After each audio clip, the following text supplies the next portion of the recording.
Ako si Mark, aka Boy Palitaw, ang balas inventor ng Taguig.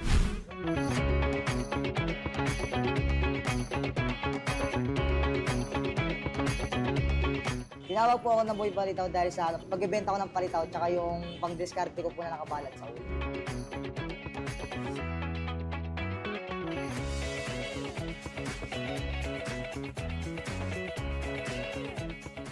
Kailan nagsimula yung pagtitinda mo ng palitaw? Ano po, 2019 po.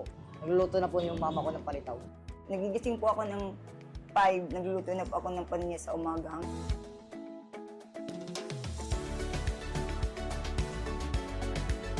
Meron po akong tinda mga biko, canton, spaghetti, tsaka po, umaangkat din po ng puto paw. Tapos po, nag-ikot na po ako yan hanggang SM Bigutan, tsaka Parañaque.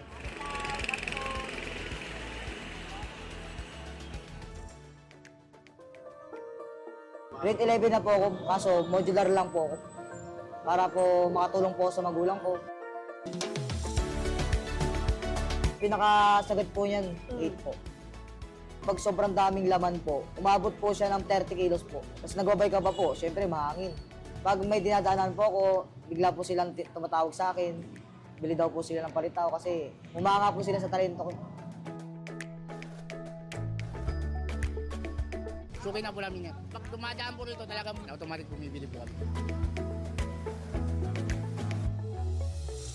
Masarap na mura pa. Magaling siyang mag-balance sa mga dala niya sa ulo.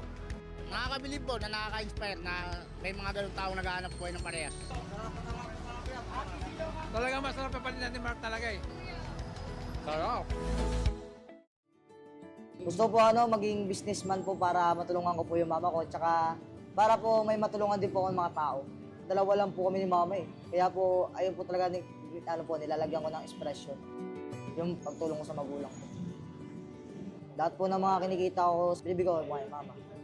Ang masabi ko lang po kay Mark, napakabait na bata po si Mark, saka masipag pong anak. Si edad po niyang pambihira po talaga yan. Unang-una pong mga kabataan po ngayon, wala po talagang puro barkada. Si Mark po hindi siya pala barkada. Ang iniisip po niya, kapakanan po namin mag-ina na maghanap buhay. Kung may mensahe ka kay Mark, anong gusto mong sabihin sa kanya? Ang mensahe ko lang po sa anak ko, makatapos siya ng pag-aaral, yun lang po.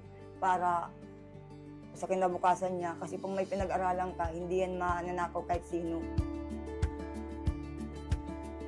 Gusto ko lang po maging isang matagumpay na tao po.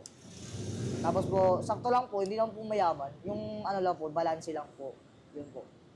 Sana po, gusto ko lang po yung pampuhunan po, na makabili po ng mga pantinda po namin. Tsaka po ito yung mga tupperware, kasi po, mga sira na po eh.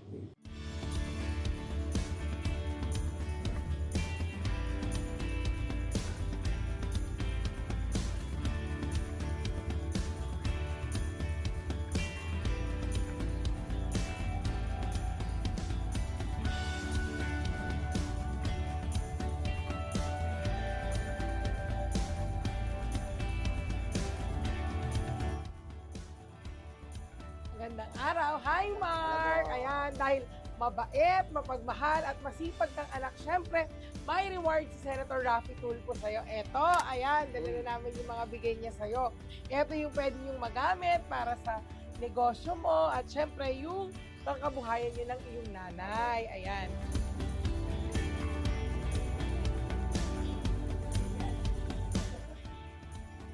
Yun, bago na tupperware.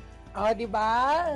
Kasi nakita ni Senator, medyo basag-basag na yung mga Tupperware mo kay ayan. Oh, anong masasabi mo? Thank you po. May bago na tupperware.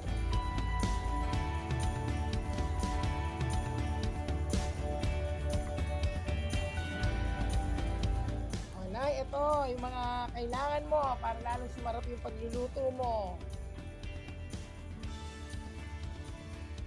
Ayan, syempre, dahil birthday month ngayon ni Senator Raffy Tulfo, gusto niya, siya ang nagbibigay ng regalo. Kaya, eto Mark, may dagdag bonus pa sa si Senator Raffy Tulfo dahil syempre ayaw niyang naiinitan ka pag nagtitinda ka. Ayan, oh, maraming sombrero para sa'yo.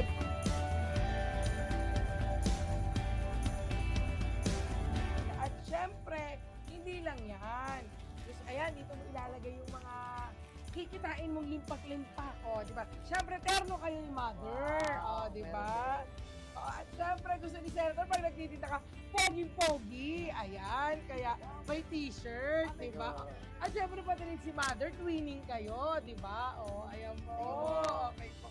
Thank you po, Sir Rapi Tulfo, sa pagtulong niyo po sa amin dahil binigyan niyo po kami ng puhunan, pangkabuhayan po showcase. And pandagdag po din po ito para po hindi na po mamalingki si Mama. Kaya po, thank you din po sa mga Tupperware. Salamat po sa lahat ng tulong sa amin. At sa ginawa niyong tulong sa anak ko na bibili ng mga paninda namin araw-araw. Malaking tulong po sa amin. Salamat po sa Rapi Tulfo.